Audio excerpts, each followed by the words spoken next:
आज ट्रेन से आ रहा था तो मेरे सामने वाली ही सीट पर एक महिला बैठी थी।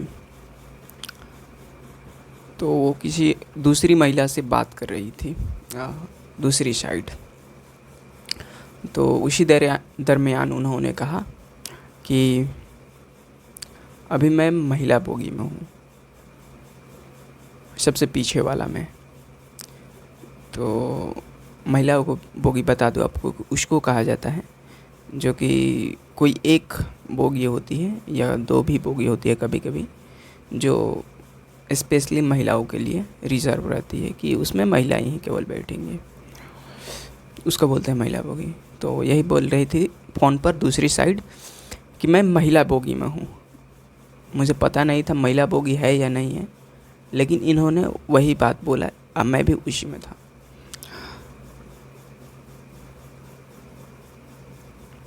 तो मेरे मन मुझ में बहुत ही एक अजीब विचार आया महिलाओं के प्रति कि कितना नाइंसाफ़ी हुआ है भाई, कितनी चालाकी की गई है पुरुषों के द्वारा कि महिलाओं को मात्र दो बोगी, दो कोचेज देकर, ट्रेन की दो कोचेज को देकर अन्य सारी कोचेज को अपने लिए आरक्षित कर लिया गया है। महिलाएं बड़ी खुश हैं। हाँ, महिला बोगी नाम रख दिया गया है, महिला बोगी।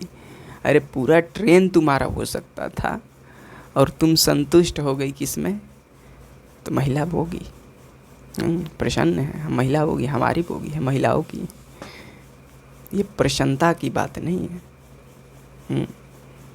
ये हाय हाय छाती पीट कर हाय हाय रोने वाली स्थिति होनी चाहिए थी।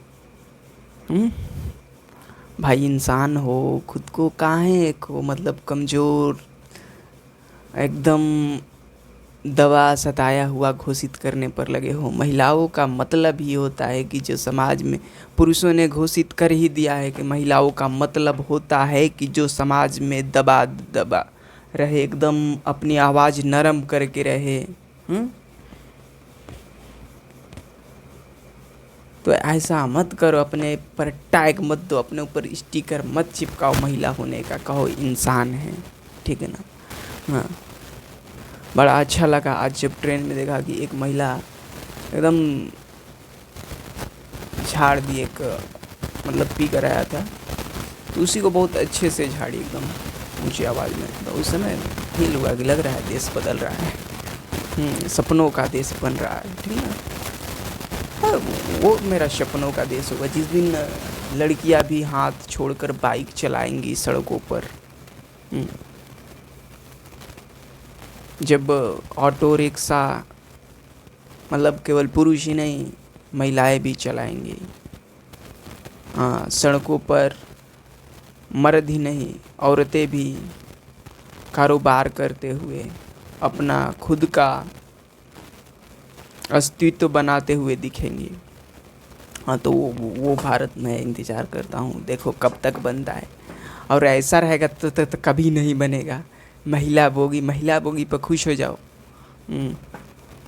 यहाँ तक कि तो महिला आरक्षण भी हो सके तो इनकार ही कर देना चाहिए।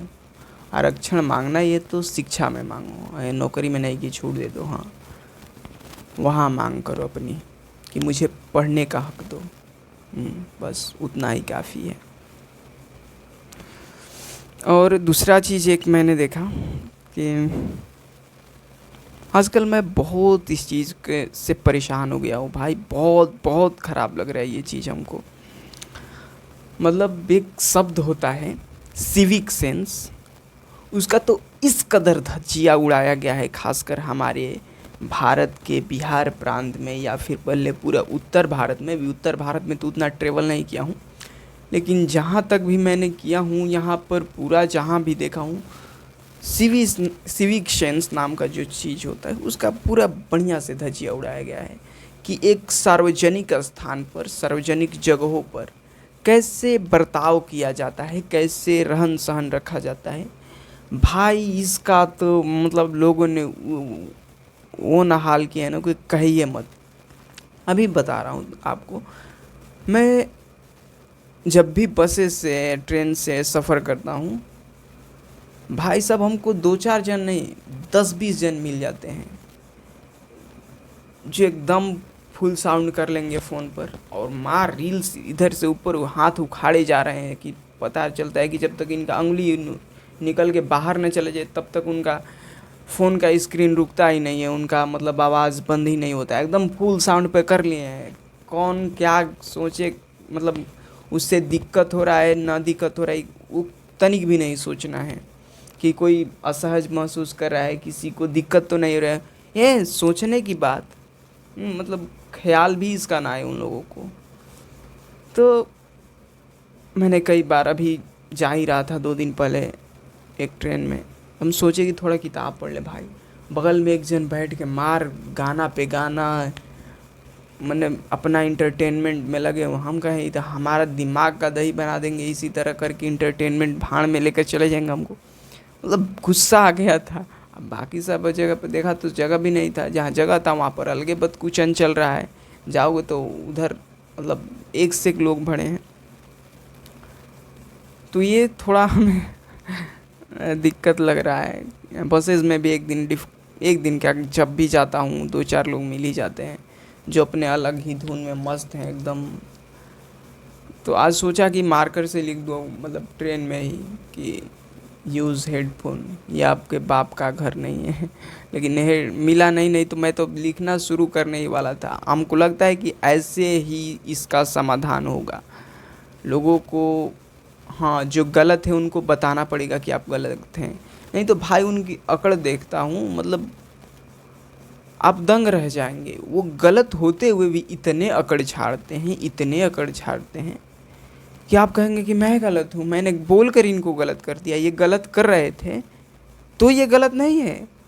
इन गलत करने वाले को हमने बोल दिया तो हम गलत हो गए, सही होते हुए भी। ऐसी ऐसी समस्याएं आती हैं। तो हाँ, तो ये रुकिएगा मत, मैं तो यही कहूँगा, गलत है तो उसको बोलिए, बताइए कि आप गलत हैं, कैसे गलत हैं, ठीक ना। नहीं तो वो अपने आप को सही साबित करने पर तो तुले हुए हैं। कब कभी भी कसर छोड़ते हैं कोई भी कि अपने को सही साबित ना करें। हाँ, तो इसको समझना है, ठीक ना। तो आगे चलते हैं, और सिविक सेंस पे सोच रहा हूँ एक अच्छा सा वीडियो एक दिन बना दो, पूरा लंबा, पूरा सीरीज़। तो उस पर बहुत जल्दी मैं बना ही देता हूँ सिविक सेंस पर। अगला है अवलोकन की। आज उसी ट्रेन में तो महिलाएं सामने 2-3 बैठी थी, तो एक आए मांगने वाले, तो सबसे मांग रहे थे अगल बगल की सीट पर। तो फिर आए हमारे सामने, तो महिलाओं से उनसे मांगने लगे, पैसा दे दो खाने के लिए, जो भी मांगे। महिलाओं ने नहीं दिया, उनको कहा कि जाओ भागो। एकदम सब हाथ गोड़ अच्छा है, मांग रहे हैं पैसा सबसे, तनिक भी समझ ही नहीं, जाकर काम धाना ढूंढना चाहिए। तो उसके बाद वो महिला ये सब बोलने के बाद उस व्यक्ति के बारे में वो बगल वाली महिला से बोली कि मैं बस उन्हीं को पैसा देती हूँ जिनका हाथ पैर नहीं रहता है।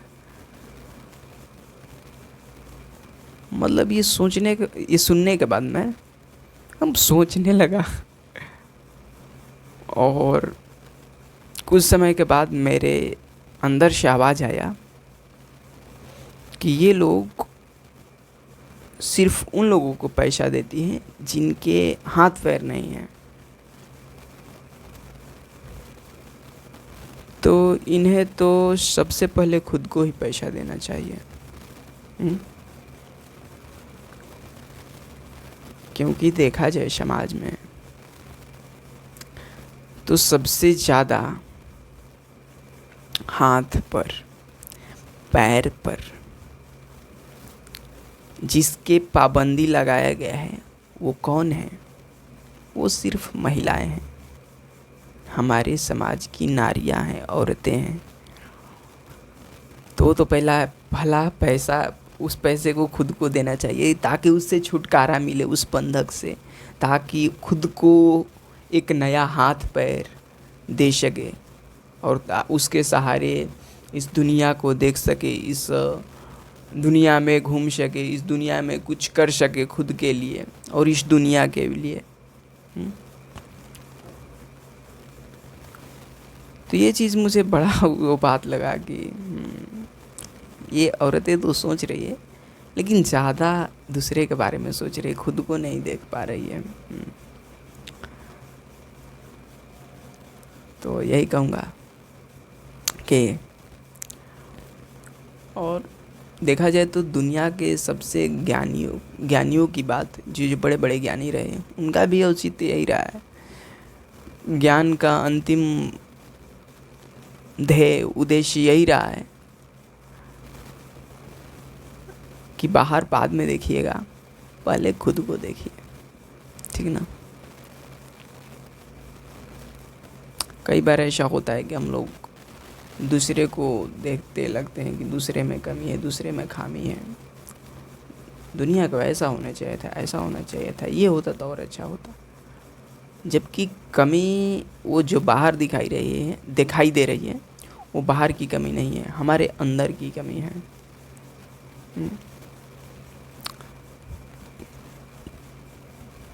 चलिए मिलते हैं बहुत जल्द, धन्यवाद।